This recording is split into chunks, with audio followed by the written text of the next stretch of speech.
بہت بڑی تعداد میں عوام فیملیز وہ سب لوگ اس میں شریک ہوں گے کہ تاکہ عمران خان کے ساتھ ہم مظاہرہ یکجہتی کر سکیں اور یہ ایک طویل ایک سفر حقیقی آزادی کا جو پچھلے 10 ماہ سے عمران خان نے اپنی جان ہتھیلی پہ رکھ کر کاٹا ہے. اب میں یہ سمجھتا ہوں کہ ہم عدلیہ کو بھی سلام پیش کرتے ہیں, سپریم کورٹ کو بھی, کہ جنہوں نے 90 روز کے اندر انتخابات کو یقینی بنایا اور اس کا اعلان کیا. اور میں یہ سمجھتا ہوں کہ بدھ کے روز کی ریلی جو ہے وہ آئندہ انتخابات کے رخ کا تعین کر دے گی. ویسے تو سب کو پتا ہے یہ جس طرح یہ بھانمتی کا کنبہ یہ منت سماجت پہ آیا ہے اور ہر وہ حربہ استعمال کرنا چاہتا ہے کہ کسی نہ کسی طرح سے انتخابات جو ہے مؤخر ہو جائیں اور انتخابات وقت پر نہ آئیں. لیکن اب یہ نہ تو انتخابات مؤخر ہو سکتے ہیں, انتخابات کے میدان میں انہیں اترنا پڑے گا اور ہم دیکھیں گے انشاءاللہ کہ عمران خان کی یہ جو جدوجہد ہے, تاریخی جدوجہد جو ہے وہ رنگ لائے گی اور شفاف انتخابات کے نتیجے میں عمران خان دوبارہ وزیر اعظم پاکستان بنیں گے اور پنجاب اور کے پی کے اندر یہاں پر پی ٹی آئی کی 2/3 سے زیادہ اکثریت لے کر یہاں پر ہم حکومتیں بنائیں گے. ایک میں صرف اور بات سے ایڈ کرنا چاہتا ہوں, بہت ضروری. یہ جو منصوبہ بنا ہے پاکستان میں جمہوریت کو معطل کرنے کا, اس کے اندر جو اوزار استعمال کیے گئے ہیں وہ ہمیشہ وہی اوزار ہوتے ہیں جو دنیا کے ہر ملک میں, ہر بنانا ریپبلک میں یا ہر ایسے ملک میں جہاں پہ پہلے پاکستان میں ایک سائڈ جب جمہوریت کو معطل کیا گیا تو وہ اوزار استعمال ہوتے تھے. وہ کیا ہیں؟ میڈیا کے اوپر ایک کریک ڈاؤن, صحافیوں کو تشدد کا یا ہراساں کرنا. خیر ہمارے ملک میں تو ہم نے دیکھا ارشد شریف بیچارے کو قتل ہی کر دیا گیا. اس کے بعد آپ نے دیکھا کہ لوگوں کے اوپر جعلی پرچے, لوگوں کے اوپر تشدد, لوگوں کو برہنہ کر کے تشدد کرنا, اور وہ ذہنیت جو لوگوں کو برہنہ کر کے تشدد کرتی ہے اس کے اوپر بات کریں تو پورے چینلز کا لائسنس منسوخ کر دیا جاتا ہے. یہ دراصل ڈرانے کی اور ہراساں کرنے کی ترکیبیں ہوتی ہیں. لوگوں کو مارنا, پھر لوگوں کی مار کے ویڈیوز بنا کے دوسروں کو دکھانا, یہ ہراساں اور ڈرانے کی ترکیبیں ہوتی ہیں. یہ لوگ جانتے نہیں ہیں کہ یہ قوم اس وقت کدھر ہے, کیونکہ اسلام آباد جو ہے نا وہ جو لاہور کے پولیٹیکل سینٹرز ہیں نا, کراچی, فیصل آباد اور یہ, ان سے ذرا کچھ 100 کلومیٹر دور ہے. تو عموماً جو لوگ اسلام آباد کی کرسیوں پر مسلط ہوتے ہیں وہ یہ بھول جاتے ہیں کہ اصلی عوام اور اصلی پاکستان جو ہے اس کا درجہ حرارت کیا ہے. اسلام آباد میں موسم اکثر سازگار ہوتا ہے لیکن پھر ایک دم پتہ لگتا ہے کہ طوفان آیا اور موسم سازگار نہ رہا. تو یہ اس وقت جو سڑکوں کے اوپر درجہ حرارت ہے اس کا شاید انہیں اندازہ نہیں ہے. عمران خان کی آواز کو کوئی مائی کا لال بند نہیں کر سکتا. عمران خان کی آواز آج پورے پاکستان کی آواز ہے. ہم گلیوں میں, محلوں میں سکرینیں لگا رہے ہیں. ویسے بھی آج تو یوٹیوب کا دور ہے, ہر شخص کی جیب میں ایک موبائل فون ہے جس کے اوپر وہ صبح شام خبریں جو ہے وہ سنتا ہے. تو یہ قدیم دور کے جو تقاضے تھے نا سوویت یونین کے دور کے, وہ جدید 2023 کے دور میں لگا کے سیاستدانوں کی آواز کو بند نہیں کرایا جا سکتا. قوم کھڑی ہو چکی ہے اور یہ 80 کی دہائی یا 70-60 کی دہائی نہیں رہی. تو عمران خان, اور یہ غیر آئینی ہے, غیر قانونی ہے. کیس لا واضح ہے اس کے اوپر کہ آپ کسی پولیٹیشین کی بلینکٹ آواز بندش نہیں کر سکتے. یہ آئین کے بھی خلاف ہے, یہ قانون کے بھی خلاف ہے. اور آپ دیکھیں گے انشاءاللہ تعالیٰ جس شخص کی آواز بند کرنے کی کوشش کی گئی ہے, جب وہ ببر شیر نکلے گا زمان پاک سے بدھ کے روز, تو ایک تاریخی منظر لاہور جو ہے وہ پینٹ کرے گا. اور آنے والے دنوں میں آپ دیکھنا کہ یہ جو بدھ کا روز ہے جس کے دن عمران خان صاحب نکل رہے ہیں, اس کی تصاویر, اس کی ویڈیوز اور اس کے نظارے آنے والی نسلیں پڑا کریں گی کہ ایسے قومیں زندہ ہوں.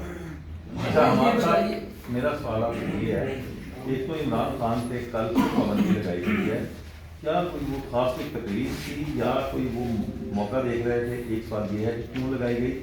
دوسرا, عمران خان کا جو خبر ہے یا ان کی جو اسٹیٹمنٹ ہے وہ تمام چینلز نے نشر کی ہیں رات کو, لیکن ARY نیوز ایک اکیلا اس کو بند کر دیا گیا. اس کو آپ کیسے دیکھتے ہیں؟ دیکھیں بات یہ ہے کہ اب سارے چینل ایک جیسے تو نہیں ہو سکتے نا. ایک آپ کو پتہ ہے گھر کا چینل ہے جو انہوں نے رکھا ہوا ہے شریف خاندان نے, اب یہ چاہتے ہیں کہ سارے گھر کے چینل بن جائیں. وہ نہیں ہو سکتا, وہ سوال ہی پیدا نہیں ہوتا. یہ تو دیکھیں اگر کوئی چینل بول رہا ہے، ایئر وائی کا چینل ہے، تو یہ تو ایک آزادی رائے. اچھا آپ یہ کہہ رہے ہیں کہ عمران خان کے اوپر ایسے کیوں کیا جا رہا ہے؟ اس وقت ان 13 یہ پورا جو پاکستان کا بدکار قسم کا سیاسی نظام ہے نا، وہ سارا گند اکٹھا ہو کے نا ایک خانے کے اندر اکٹھا ہو کے جسے پی ڈی ایم حکومت کہتے ہیں، اور اس پورے گند کا مقابلہ ایک شخص کا ہے، وہ عمران خان. اور وہ 13 لوگ اپنے اربوں ڈالر کے ساتھ اپنے تیسری چوتھی نسل کے پٹے ہوئے سیاستدان، وہ ایک عمران خان کا مقابلہ نہیں کر رہے. عمران خان بولتا ہے تو پورا پاکستان اسے سنتا ہے. اب آپ دیکھیں نا بیچاری وہ مریم صفدر اور بلاول بولتی ہیں تو اس کو سنتا ہی کوئی نہیں ہے، کیونکہ کہنے کوئی کچھ نہیں ہے. کوئی پرانا پٹنا ڈالا ہوا ہے پتہ نہیں کب سے، نہ کوئی فہم ہے، نہ کوئی عقل ہے، نہ کوئی بیانیہ ہے، تو کوئی سننے کو تیار نہیں. اب عمران خان کو سارے سنتے ہیں، اس لیے اس کی آواز بند کرتے ہیں. یہ بتائیے گا کہ جو آپ ریلی نکال رہے ہیں اس پہ سیکیورٹی کی کیا جو انتظامات ہیں وہ آپ کریں گے؟ کیونکہ خان صاحب بھی کہہ چکے ہیں کہ جنہوں نے مجھے قتل کرنے کی جو کوشش کر رہے ہیں ان کی دھماکہ کریں گے صحافیوں سے. جی ہم دیکھتے ہیں کہ خان صاحب کی جو گاڑی ہے وہ بام پروف ہے اور بلٹ پروف ہے، اور خان صاحب کے ارد گرد بھی ہم اسی نوعیت کی گاڑیاں جو ہے وہ سیکورٹی کا تعین کر رہے ہیں. ہم ڈی سی لاہور سے آج درخواست دے رہے ہیں کہ وہ فل پروف سیکورٹی کا بندوبست کریں.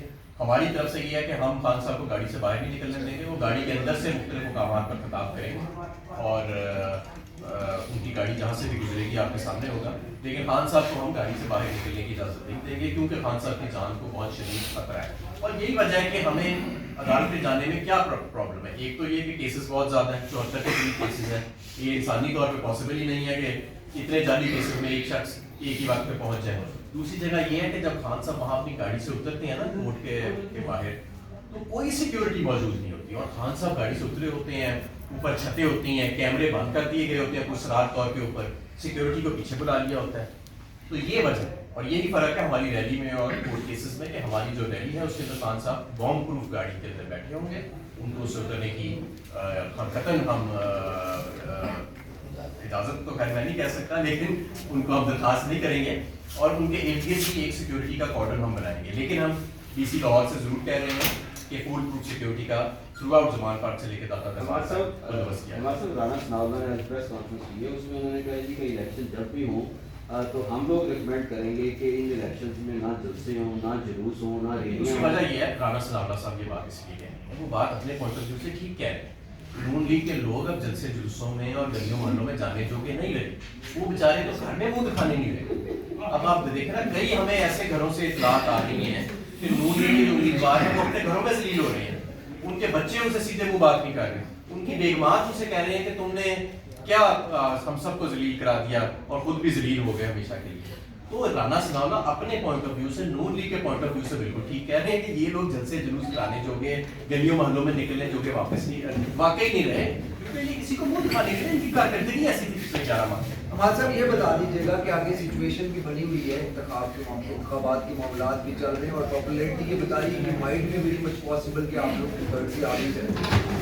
تو یہ جو انٹروینشن جس کو خان صاحب کی مین لڑائی کس انٹروینشن، جمہوری حکومت ہی گورنمنٹ ہے، تو اس کے لیے کیا کوئی اقدامات خان صاحب نے سوچے ہیں، کوئی کانسٹیٹیوشنل امینڈمنٹ سوچی ہے کہ ان کو کیسے روکا جائے؟ وسیع ترین اصلاحات لائی جائیں گی آپ کے لیگل سسٹم کے اندر بھی اور جوڈیشل سسٹم کے اندر بھی، اور ظاہر ہے کہ جو آپ بات کر رہے ہیں اس کے علاوہ معاشی اصلاحات کی بڑی شدید ضرورت ہے پاکستان کے اندر. تو یہ پورا انشاءاللہ تعالیٰ آپ دیکھیے گا کہ پاکستان کے اندر ایک سیریس ریفارم کا ایک پیکج آئے گا، اور پہلے 6 ماہ کے اندر انشاءاللہ تعالیٰ ہم ایک بنیاد بنائیں گے. لیکن جو معاشی اس وقت حالات ہیں نا، کوئی حکومت آئے چاہے تحریک انصاف کی ہو یا کوئی اور ہو جسے لوگ منتخب کریں، اسے دوبارہ آئی ایم ایف کے پاس جانا پڑے گا.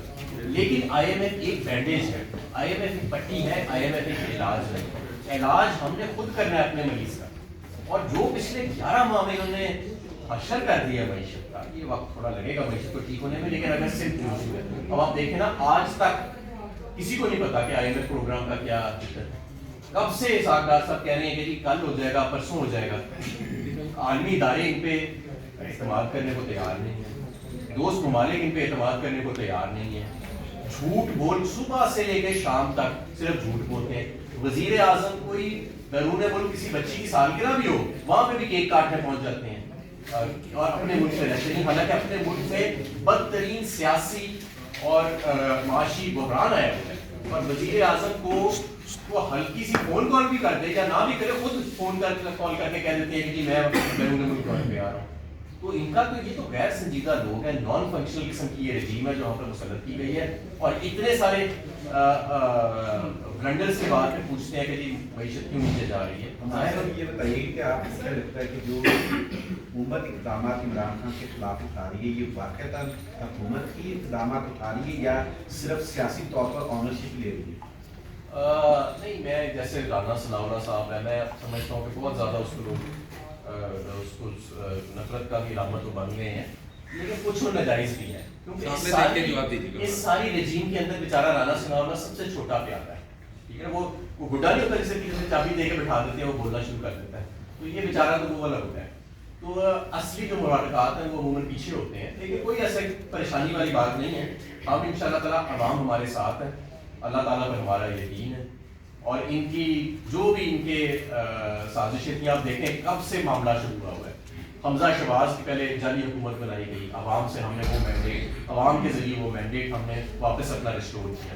اس کے بعد یہ جو 17 جولائی کو الیکشنز ہوئے، ہم نے وہ سویپ کیے، اس کے اندر انہوں نے دھاندلی کرنے کی کوشش کی، ناکام ہوئے. پھر انہوں نے 9 حلقے اپنی مرضی کے سلیکٹ کیے جہاں پہ پی ٹی آئی کی وکٹری کی مارجن کم ہے، ہم ان 9 حلقوں کے اندر بھی کامیاب ہوئے. پھر انہوں نے پوری کوشش کی کہ 186 کا نمبر پورا ہو، ہم نے 186 کا نمبر بھی پورا کیا. پھر انہوں نے پوری کوشش کی کہ چودھری برادران پہ ذاتی دباؤ ڈال کے ان سے اسمبلیاں نہ توڑوائی جائیں، وہ اسمبلیاں ٹو کی. اس کے دوران عمران خان پر قاتلانہ حملہ بھی ہوا، لیکن اللہ تعالیٰ کی ذات نے کرم فرمایا. اس کے علاوہ ہمارے لوگوں کو ہراساں کیا گیا، بلیک میل کیا گیا، یہ سوچ کے کہ شاید یہ خاموش ہو جائیں گے. وہ لوگ آگے سے بھی زیادہ دلیر ہو گئے، آگے سے بھی زیادہ ووکل ہو گئے اور زیادہ انہوں نے کھل کے بات چیت شروع کر دی. تو یہ ایک ناکامیوں کا تسلسل چلا آ رہا ہے. اور آخر میں پوری کوشش کی گئی کہ کسی طرح پورا بیانیہ بنایا گیا کہ عدلیہ جو ہے اس کے ذریعے یہ فیصلہ نہ آئے کہ 30 اپریل کو یا 90 دن کے اندر الیکشنز کرائے جائیں. لیکن لاہور ہائی کورٹ نے بھی اور سپریم کورٹ نے بھی واضح فیصلہ لیا کہ کسی صورت میں آئین کو اور جمہوریت کو معطل نہیں کیا جائے گا اور 90 دن کے اندر الیکشن کرائے جائیں گے. تو یہ 11 ناکامیوں کا تسلسل ہے جو میں نے آپ کو سنایا کہ جو تحریک انصاف اور عوام کے مینڈیٹ کے خلاف اور جمہوریت کے خلاف سازش ہوئی اور 11 مرتبہ شکست ہوئی. اور انشاءاللہ تعالیٰ 12ویں شکست اب قریب آ رہی ہے جب حقیقی طور پہ عام انتخابات ہوں گے اور پاکستان تحریک انصاف عوام کی. ہمارے صاحب ایک لاسٹ کوشچن ہے، وہ یہ ہے کہ پنجاب کا کے پی پی کا اعلان ہو چکا ہے، کانسٹیٹیوشنلی یہ پھنسے ہوئے تھے، بند گلی میں تھے، انہیں کرنا ہی کرنا. لیکن آگے آپ دیکھیں کہ نیشنل اسمبلی کے الیکشن، کیا آپ کو لگتا ہے کانسٹیٹیوشن اس چیز کی اجازت دیتا ہے کہ ایک الیکٹڈ گورنمنٹ کے انڈر ہو؟ اس میں کیا ہوگا، کیا دوبارہ الیکشن ہوں گے پنجاب اور کے پی؟ ہو سکتا ہے. آپ کے جو صوبائی اسمبلیز ہیں وہ اور ان کی الیکشن بالکل ویسا ہو سکتے ہیں. آپ کا قانون اور آئین سے بڑا واضح ہے، علیحدہ اسکیڈولز بھی آ سکتے ہیں، ماضی میں آتے ہیں، تو ایسا کوئی مسئلہ نہیں ہے. البتہ میں یہ ضرور سمجھتا ہوں کہ صوبائی الیکشن جو آ گئے ہیں اور عدالتوں نے کہہ دیا وفاق میں حکومت نہیں چل رہی. وفاق میں نے آپ کو بتایا قانونی دورے ہو رہے ہیں صرف، اور یہ تو کٹپتلیاں جو بیٹھی ہوئی ہیں ان کے پاس کوئی اتنا اختیار ہے نہ قانونی. بہتر یہ ہوگا کہ جتنی جلدی ہو سکتا ہے کہ آپ عام